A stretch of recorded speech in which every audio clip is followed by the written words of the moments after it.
This story is titled, My Ex-Wife Screamed During Our Divorce That She Only Remained in Our Marriage Because of Our Child, not knowing I had secretly done a genetic test just a day earlier, and my lawyers were already backing me up. Hey Reddit, my name is Marcus, and I'm 33 years old. What I'm about to share with you is how my wife Victoria accidentally exposed herself during what I thought was just another heated argument between us. She said she thought our 5-year-old son wasn't mine, and after that slip-up, I discovered she'd been having an affair with the man I considered my brother, Tyler. He had been sleeping with her while I was working my ass off to provide the life I thought my wife deserved. So I did what needed to be done, and here's exactly what happened. I first met Victoria back in 2015 when I was 25 years old.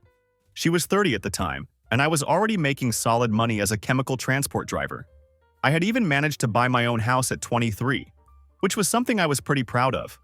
Victoria was hot and confident in a way that made me feel like the most interesting guy in the room whenever we were together. Looking back now, I realize our relationship moved way too fast, but at the time it felt like everything was falling into place perfectly. Just 6 months into dating, she moved into my place. My buddy Tyler, who's 31, helped us move all her stuff in. Tyler and I had grown up together and had worked construction one summer, staying tight ever since. He was always at my place fixing things, watching games, and just hanging out. I thought I had found the perfect woman and the perfect friendship all at the same time. We got married after dating for 2 years. It was a small ceremony at her parents' lake house, and Tyler was my best man. His speech during the reception makes me want to punch a wall now when I think about it. All that crap about loyalty and brotherhood. If only I had known what was really going on behind my back. After the wedding, Victoria started pushing hard for us to have a kid. I wanted to build up more savings first, but she insisted that her biological clock was ticking and we couldn't wait much longer. Ethan was born in December 2020, and being a dad changed everything for me. I switched from cross-country routes to regional ones, taking a 30% pay cut just so I could be home more often. I still had to be on the road 2 to 3 nights weekly, but it was worth it to watch my son grow up and be present in his life. That's when I started noticing Victoria changing in ways that should have been red flags. The appreciation stopped coming when I'd return home from hauls. Instead of a welcome, I'd walk in the door to a list of complaints. The garage door was still broken, Ethan had been difficult all day, her mother had said something annoying. There was never any recognition for the financial sacrifices I was making to keep our family afloat. My brother Kevin, who's 36, noticed this change in Victoria's behavior during Ethan's first birthday visit. After Victoria snapped at me for buying the wrong wine for her mother, he pulled me aside and asked a question that should have opened my eyes much sooner. "Dude, when did she start treating you like her employee instead of her husband?" he said, looking genuinely concerned. I brushed it off at the time, telling him she was just stressed with the baby and adjusting to motherhood. Kevin raised an eyebrow and said, "If you say so, just remember you're the one keeping this ship afloat and it's your house she's living in." Those words would come back to haunt me later, but at the time, I thought he was being overly protective. Throughout those early years with Ethan, Tyler stayed heavily involved in our lives. I genuinely thought I had struck gold, a solid marriage and the best friend a guy could ask for. What a complete joke that turned out to be.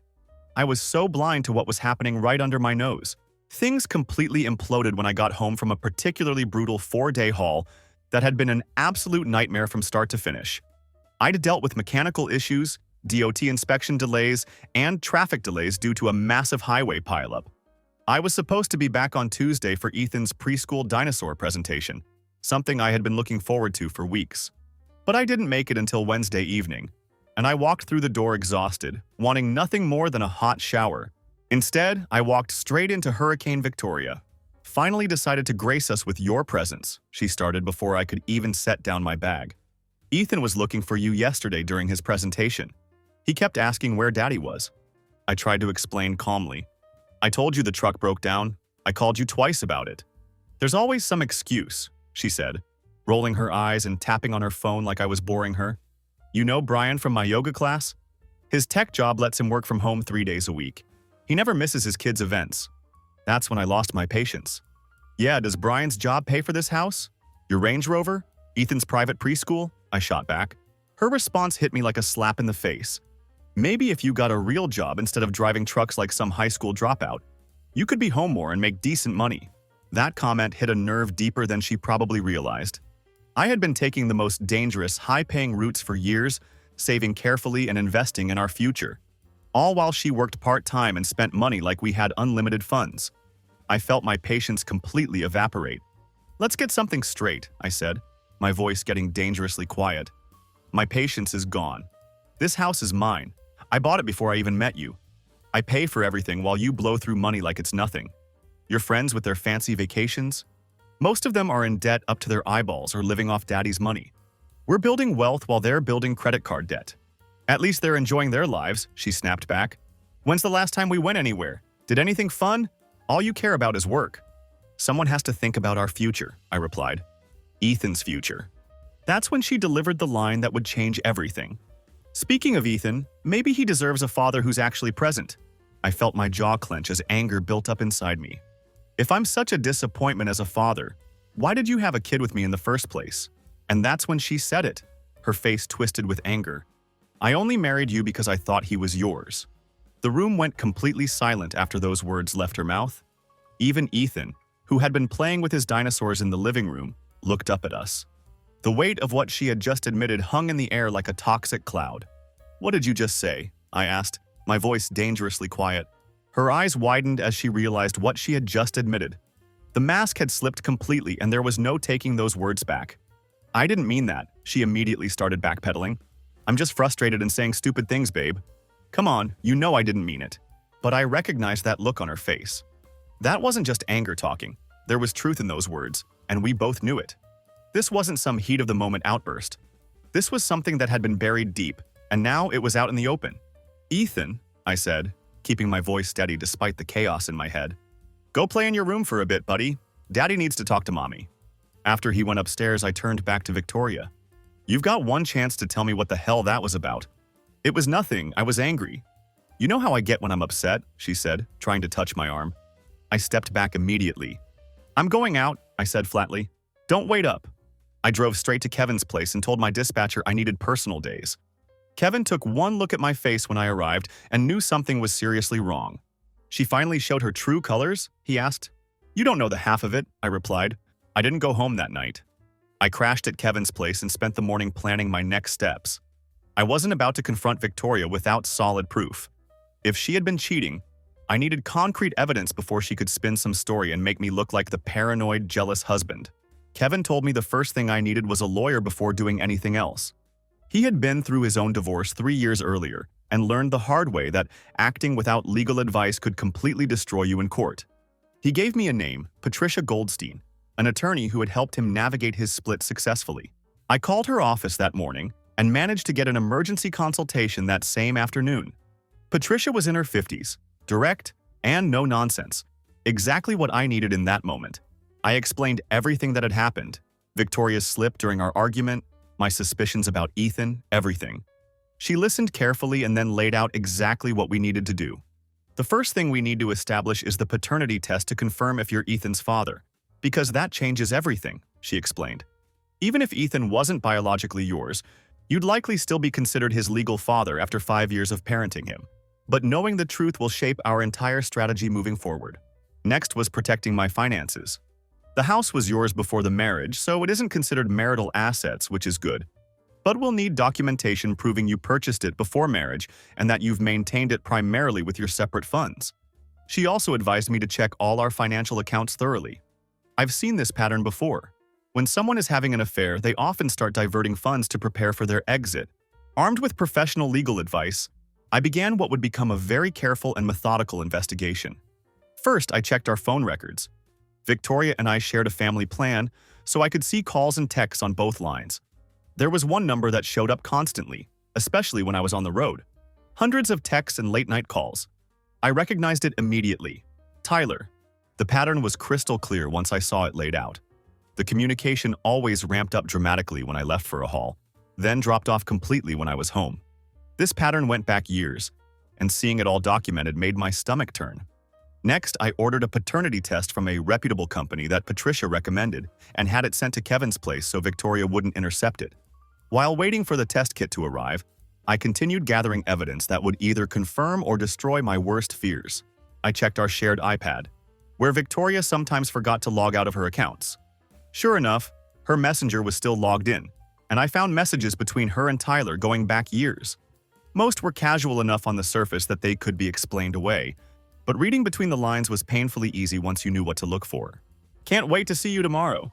He'll be gone till Sunday. Last night was exactly what I needed. Miss you already. But what really got to me were the recent messages from this week. Messages that made it clear this wasn't some past affair they had ended. This was ongoing, happening under my nose while I was working my ass off to provide for them. Miss you. Can't wait to feel you again tomorrow. When is he leaving for his next haul? I need more than a few hours with you. Maybe we should just tell him. Rip the band-aid off. You know I can take care of you and Ethan. Reading those messages felt like getting punched in the gut repeatedly. This wasn't just some casual fling or moment of weakness. This was a full-blown relationship happening in parallel to our marriage, complete with future planning and discussions about my son. I took screenshots of everything and saved them to a secure cloud account. I also started keeping a detailed log of my parenting time with Ethan, noting all the activities we did together, school events I attended, and medical appointments I took him to. If this was heading toward a custody battle, I needed to document that I was an involved, present father despite my work schedule. The paternity test arrived 3 days later. Getting my sample was easy, but for Ethan's sample, I had to be more creative. I told Victoria I was taking him fishing on Saturday morning, but instead we went for breakfast at IHOP. While he was in the bathroom, I swabbed his cheek, telling him it was a game. He thought it was hilarious and had no idea what was really happening. I sent everything off via priority mail and then forced myself to wait for what felt like the longest 5 days of my life. When I finally got the email with the results, I opened it in Kevin's kitchen with my brother standing beside me for moral support. The results were clear. 99.99% probability of paternity. Ethan was mine. I felt a rush of relief so intense that my knees nearly buckled. Thank God, Kevin said, reading over my shoulder. That's one less complication you'll have to deal with. Following Patricia's advice, I also did a deep dive into our finances, and what I found made my blood absolutely boil. There were regular withdrawals of $300 to $600 from our joint account, always when I was on the road. Over the past year alone, these mysterious withdrawals added up to nearly $35,000, money I had worked 70-hour weeks to earn, hauling hazardous materials in my Peterbilt 379 across state lines. I pulled our credit reports too and discovered a credit card in her name that I knew absolutely nothing about. It had been opened 9 months ago and was already carrying an $18,000 balance. Based on the statement I managed to download, she had been using it for hotel rooms, expensive restaurants, and shopping sprees, all while I was driving across the country thinking we were saving money for Ethan's college fund. I called Patricia again and told her everything I had found. Following her advice, I opened a new account at a different bank, in my name only, and started redirecting my paychecks there. I left just enough in the joint account to cover legitimate household expenses like utilities and groceries. I also pulled most of my savings into a secured account that Patricia helped me set up, one that Victoria couldn't access or touch. I want to be clear. I didn't empty our joint accounts or do anything that could be seen as vindictive or illegal, but I protected what I could legally protect. I also gathered documentation showing that the house was purchased 2 years before our marriage, with all mortgage payments coming from my separate earnings account that predated our relationship. With financial protections in place, paternity confirmed, and overwhelming evidence of the affair documented, I was ready to move forward with divorce proceedings. Patricia drafted the papers while I continued gathering evidence and meticulously documenting my parenting time with Ethan. With the divorce papers ready and my finances secured, I decided to confront them separately. Tyler first, then Victoria. I had a plan for how this was going to go down, and I wanted to catch Tyler off guard before he had a chance to coordinate his story with Victoria. I called Tyler and told him I needed help looking at a used boat I was thinking of buying. I asked if he could meet me at the marina Saturday morning, and he agreed immediately without any hesitation. The irony wasn't lost on me. Here was a guy who had been betraying me for years, and he was still eager to help me out. When he pulled up to the marina in his Silverado, I was waiting by my truck. There was no boat in sight, of course. "Where's the boat?" he asked, climbing out and looking around confused.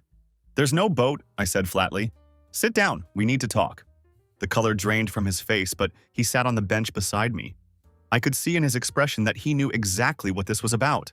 I took out my phone and showed him the hundreds of calls and texts between him and Victoria, especially the ones that happened when I was on the road. "It's not what it looks like," he started, but I cut him off immediately. "How long have you been screwing my wife?" I asked, my voice eerily calm. Tyler's mouth opened but no sound came out. He looked like a deer caught in headlights. I've got the phone records, I continued, my voice still unnaturally calm. Hundreds of calls and texts going back years. I've got the emails too, and the Facebook messages from yesterday where you two were planning your next meetup. So I'll ask again, how long? He finally broke down and told me it started a few months after Victoria and I first got together. It was on again, off again at first, then became more regular after we got married. When she got pregnant, they weren't sure who the father was. So you just rolled the dice with my life? I asked. Let me raise a kid that might have been yours? After Ethan was born, he looked so much like you, Tyler said, his eyes on the ground. We both figured he had to be yours. I stood up from the bench. Ethan is mine, but you and Victoria? You're both dead to me. Come on, man, we can work through this, he tried desperately. I know I fucked up, but I cut him off. You know what happens now? You're going to stay the hell away from me.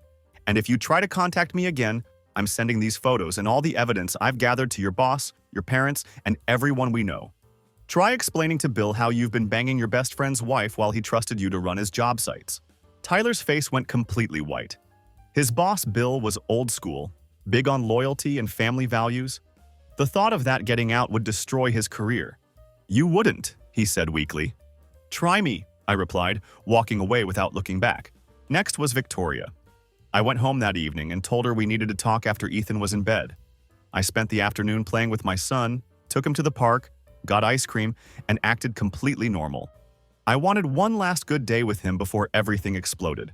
After Ethan was asleep, I laid everything out on the kitchen table like evidence in a courtroom. Phone records, email printouts, the paternity test results, the bank statements showing her withdrawals, and the credit card statements showing hotels and restaurants when I was supposedly working. What is all this? She asked, but her face said she already knew exactly what it was. Evidence, I said simply, of your affair with Tyler. It's been going on since before we got married, right? That's why you said you only married me because you thought the baby was mine. She started crying immediately, big, dramatic sobs like she was auditioning for a soap opera. I made a mistake, it didn't mean anything, she sobbed. It was just physical, I swear. For 6 years? I laughed without any humor. Try again and explain these, I said, pointing to the financial documents. $35,000, Victoria. Money I earned while you were screwing my best friend in our bed. I was saving it, she stammered pathetically. For emergencies. In Tyler's mattress? I asked coldly. And I suppose the hotels were for emergency naps? Her face changed then, and I could see her switching tactics. Fine, yes, I've been seeing Tyler. Yes, I've been saving money. Can you blame me? You're never here. You care more about your precious savings than making me happy.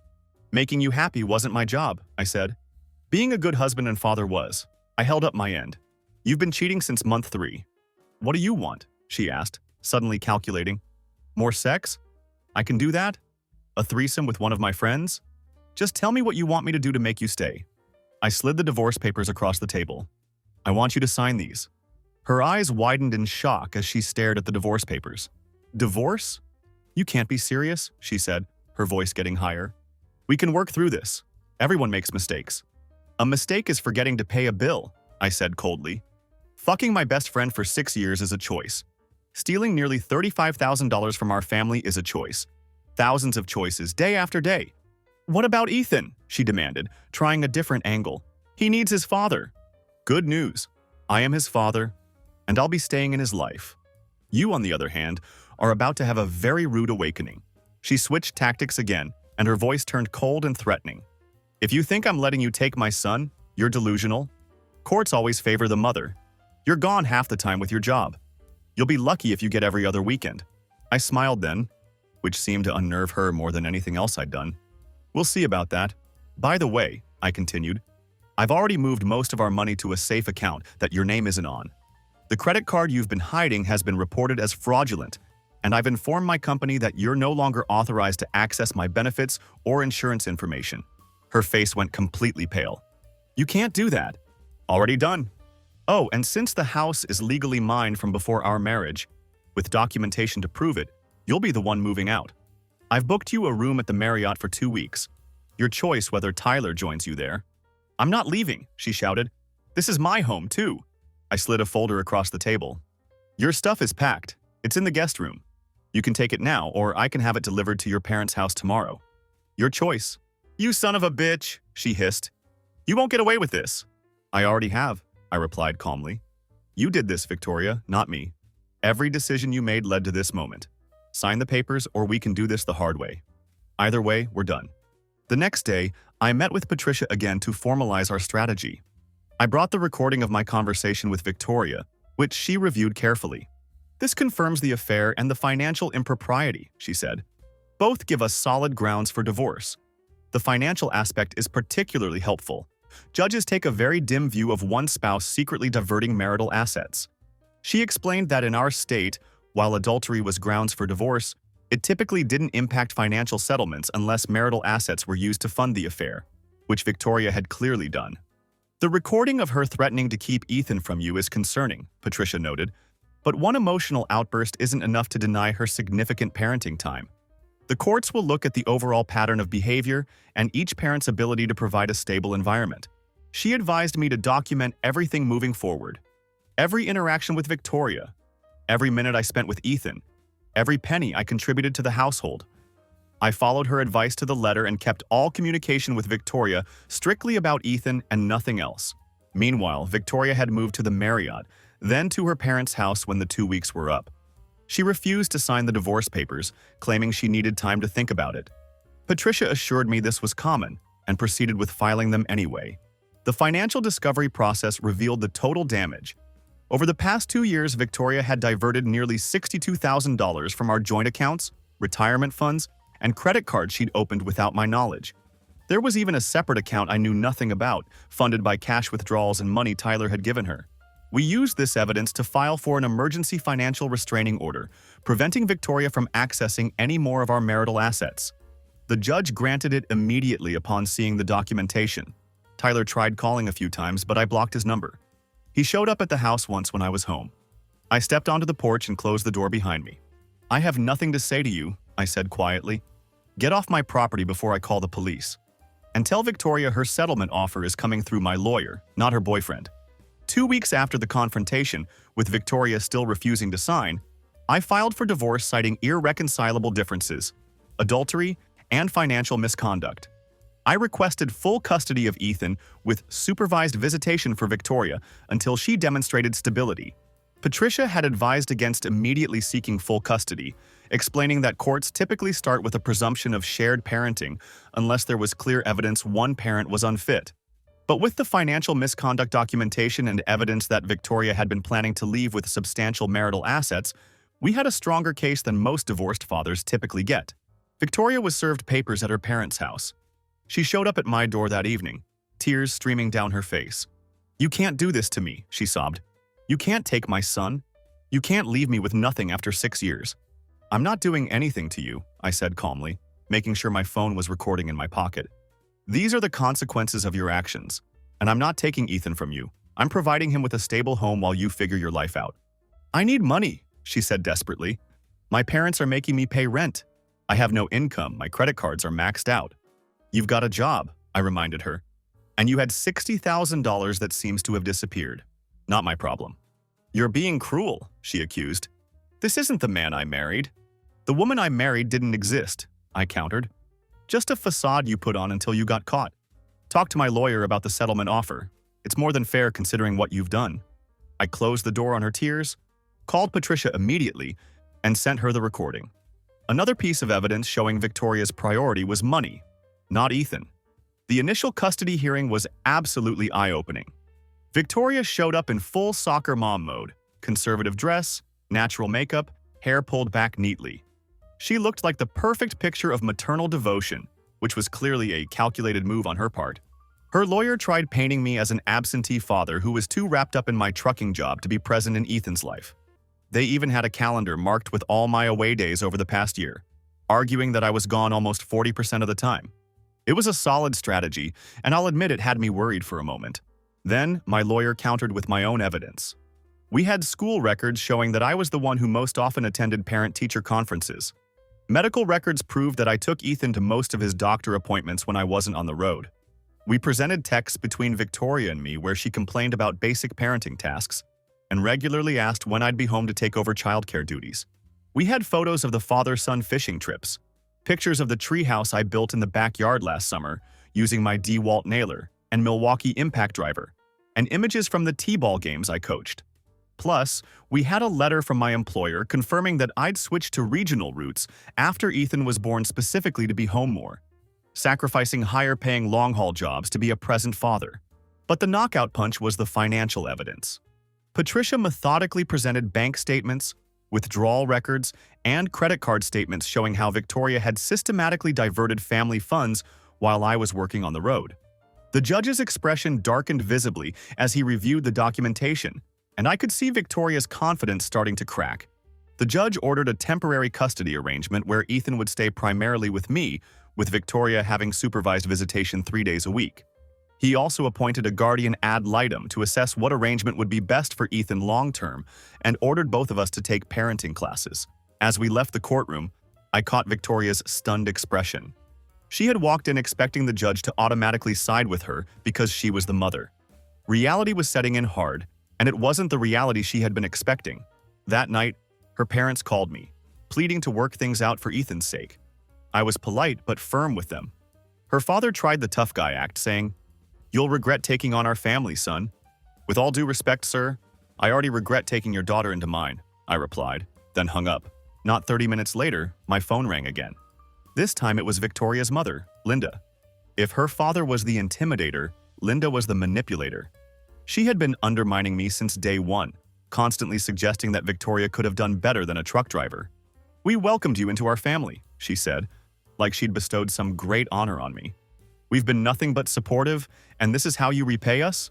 By destroying our daughter's life over one little indiscretion?" I actually laughed at that. One little indiscretion that lasted 6 years, stole $60,000 from our family, and made me question if my son was even mine? That kind of indiscretion? "These things happen in marriages," she said dismissively. "Men work too much, women get lonely.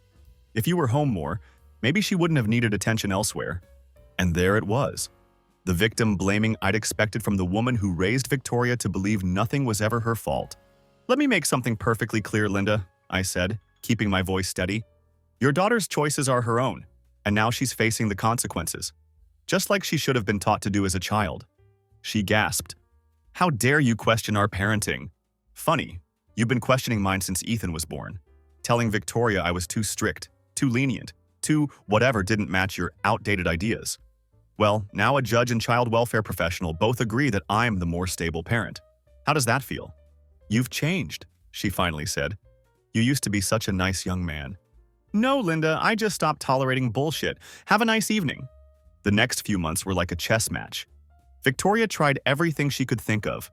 She claimed I was verbally abusive, but my recordings proved otherwise. She suggested I was using steroids from my gym, so I took a drug test that came back completely clean. She even tried to get Ethan to say he was scared of my angry voice, but the guardian ad litem saw right through that manipulation. Meanwhile, I kept building my case methodically. I documented every minute I spent with Ethan, every school event I attended, every positive interaction with teachers and coaches. I also worked with my employer to create a more predictable schedule. Same routes every week, home every night by 7 p.m. Through it all, Ethan remained my absolute priority. I never badmouthed Victoria in front of him, made sure he had everything he needed at both houses, and tried to maintain some sense of normalcy despite the chaos swirling around us. "Daddy, why are you and Mommy fighting?" he asked one night as I tucked him in. "Sometimes grown-ups have big disagreements they can't work out," I said carefully. "But both Mommy and Daddy love you very much, and that will never change." It broke my heart to see the confusion in his eyes, but I knew I was doing the right thing for his long-term well-being. The final custody hearing came 8 months after I first filed for divorce. By then, the guardian ad litem had completed her comprehensive assessment and submitted her report to the court. Her recommendation wasn't the sweeping victory some might expect from a story like this, but it was far better than what most fathers get in custody battles. I would have primary physical custody during the school week, with Victoria having alternate weekends from Friday evening to Sunday evening, plus one weeknight dinner visit. We would share legal custody, meaning we both had a say in major decisions about Ethan's life. The guardian ad litem's reasoning was detailed and balanced. She acknowledged that both Victoria and I loved Ethan and had positive qualities as parents. However, she cited several factors that led to her recommendation in my favor. First was my demonstrated consistency in maintaining Ethan's routines and following court orders to the letter. Victoria, on the other hand, had shown a documented pattern of financial irresponsibility that reflected poor judgment.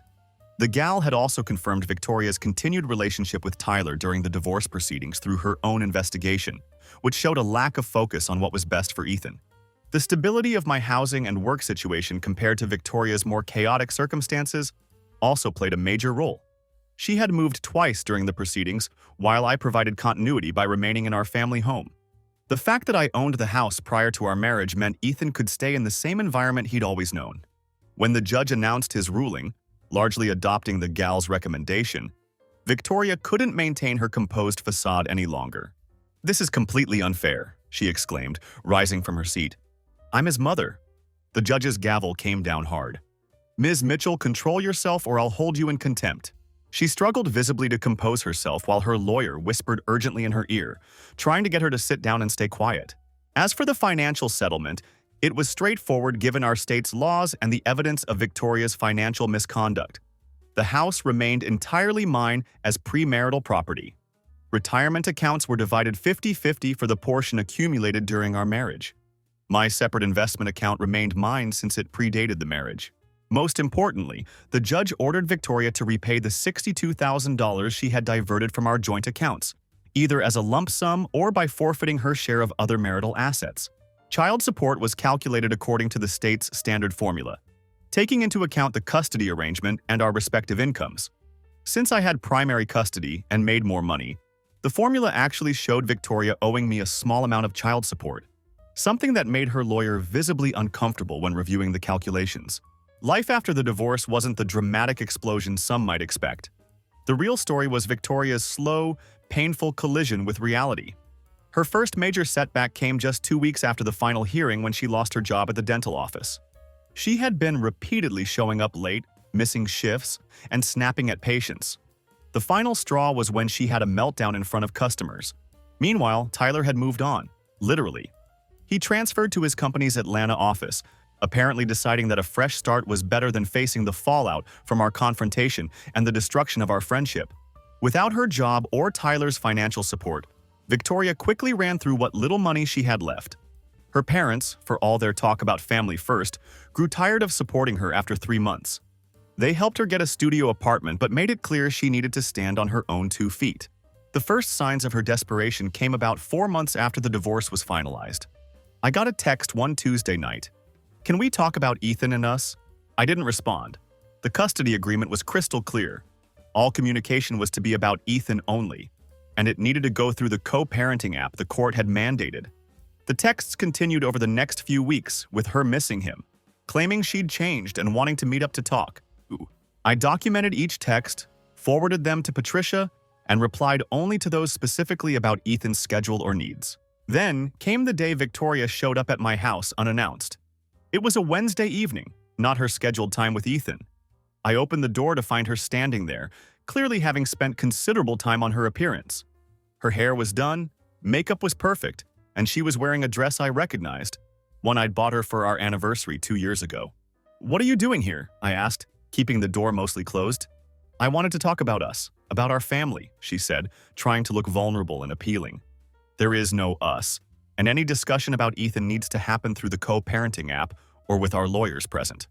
She tried the whole routine, pleading for just 5 minutes, claiming she'd changed, even showing me therapy receipts like they were some kind of proof of transformation. When I told her it wasn't her scheduled time and that showing up unannounced violated the custody agreement, her carefully constructed facade cracked. "You're enjoying this, aren't you?" she snapped. "Seeing me suffer, making me beg." "I take no pleasure in any of this," I replied calmly. "But I won't let Ethan be used as a pawn in whatever game you're playing. Follow the custody agreement and we won't have any problems." She left with a warning that this wasn't over. I documented the interaction immediately and sent it to Patricia, who advised filing for a modification to the custody agreement requiring exchanges to happen at a neutral location rather than my home. The judge granted it the following week. Victoria's next move was predictable. She filed for a modification of the custody agreement, claiming she had stabilized her life and deserved equal parenting time. Her evidence package included a new job as a receptionist at a hair salon, 3 months' worth of therapy receipts, and completion certificates from the court-mandated parenting classes. At the modification hearing 6 months after the divorce, Victoria's petition was denied. The judge noted that while her efforts were commendable, stability required more than just a few months of good behavior, especially given the severity of the issues that led to the current arrangement. He emphasized that the court needed to see a sustained pattern of responsibility and stability before considering any major changes to Ethan's living situation. Victoria left the courtroom in tears, and I felt no satisfaction in her pain. I just felt relief that Ethan would continue to have the stability he needed during this difficult transition period. The real change came 2 months later when Victoria missed her scheduled weekend with Ethan. No call, no text through the co-parenting app, nothing. I tried contacting her through the app, genuinely concerned that something might have happened to her, but got no response. On Sunday evening, I got a call from Linda, Victoria's mother. Victoria was in the hospital after having what Linda described as a complete breakdown. She had been there since Friday night, which explained why she'd missed her time with Ethan. Linda admitted that Victoria had finally realized she needed serious help, more than just weekly therapy sessions. She was checking into a residential treatment center for depression and anxiety. The old Linda would have blamed me for Victoria's condition, but the fact that she didn't speak volumes about how bad things must have gotten. She asked if Victoria could write letters to Ethan while she was in treatment. The doctors thought it would help her recovery process, and they wanted to maintain some connection between mother and son. I agreed as long as I could review the letters first to make sure they were age-appropriate and wouldn't confuse or upset Ethan. Then Linda surprised me with something I never expected to hear from her: an apology. She admitted that she had blamed me for everything that happened because she couldn't accept that her daughter would do what she did. It was easier to make me the villain than to face the reality of Victoria's choices. I told her that Ethan still asked about his grandparents regularly, and they were welcome to visit him as long as we were clear on boundaries and what was appropriate to discuss around him. Victoria spent 3 months in residential treatment. During that time, she wrote Ethan simple, appropriate letters, stories about her day, questions about his activities at school and with me, and reminders that she loved him. The letters were actually quite touching and showed a side of Victoria I hadn't seen in years. When she completed the program, she didn't immediately file for custody modification as I had expected. Instead, she asked for a meeting with me and our lawyers present. This was completely different from her previous approach, and I was cautiously optimistic that maybe she had actually learned something. At the meeting, she apologized for everything: the affair, the financial theft, the manipulation during the divorce. She said she had spent the last 6 months examining why she made those choices and taking responsibility for the damage she had caused. She slid a folder across the table with a detailed repayment plan for the money she had taken. It wasn't much per month given her current job situation, but she was committed to making it right over time. Most surprisingly, she wasn't asking for immediate changes to the custody arrangement. She said she needed to prove to the court, to me, and most importantly to Ethan, that she could be consistent and stable before asking for more time with him. It was the first reasonable, mature request she had made since this whole nightmare began. After consulting with Patricia, we agreed to a gradual transition plan. We would start with 4-hour unsupervised visits and work up to full weekends over a 3-month period, provided Victoria maintained her therapy appointments, job stability, and housing situation. Life today looks nothing like I imagined when I married Victoria all those years ago. I still own the house, now updated with new hardwood floors and a finished basement, where Ethan and I built what he calls an epic train set. I switched to a dedicated local route that has me home every night by 6 p.m. It's less money than I could make on longer hauls, but the stability and predictability are worth it for Ethan's sake. I've been hitting the gym more consistently too. It started with just basic weights and cardio when all this chaos began. I needed something to burn off the stress and anger. Now I'm up at 5:30 a.m. most mornings, hitting bench press and deadlifts before Ethan wakes up. The physical routine helps keep my head straight and gives me the energy to be the father Ethan needs. Victoria has remained surprisingly consistent over the past year. She's still working at the salon, has her own small apartment, and hasn't missed a weekend with Ethan in 6 months. She's slowly rebuilding her relationship with our son, this time as a mother who actually shows up and follows through on her commitments. Tyler occasionally sends Ethan birthday and Christmas cards from Atlanta. I let Ethan receive them because I don't want him to feel like anyone has abandoned him. But Tyler and I will never speak again. I won't project that anger onto my son, though. Last month, I got an unexpected text from Victoria after she'd had Ethan for the weekend. She thanked me for how I'd handled everything with Ethan throughout this whole process. He had told her about a science project we'd worked on together. and she said I was a good dad and always had been. I didn't respond to the text, but I saved the message. If there's any advice I can offer to guys going through something similar, it's this. Follow the legal process, document everything, keep your cool when it counts most, and focus on what's best for your kids. The courts aren't always stacked against fathers like people claim.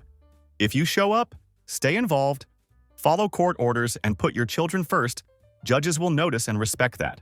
I didn't win my divorce by destroying Victoria, as satisfying as that might have been in the heat of the moment. I won by protecting my son, securing our future, and refusing to be manipulated or controlled. Victoria lost everything that mattered because of her own choices, not because of anything I did to her. Just yesterday, I overheard Ethan telling a friend at the park that his dad carries important stuff all over and makes sure he has everything he needs. The kid gets it better than his mother ever did.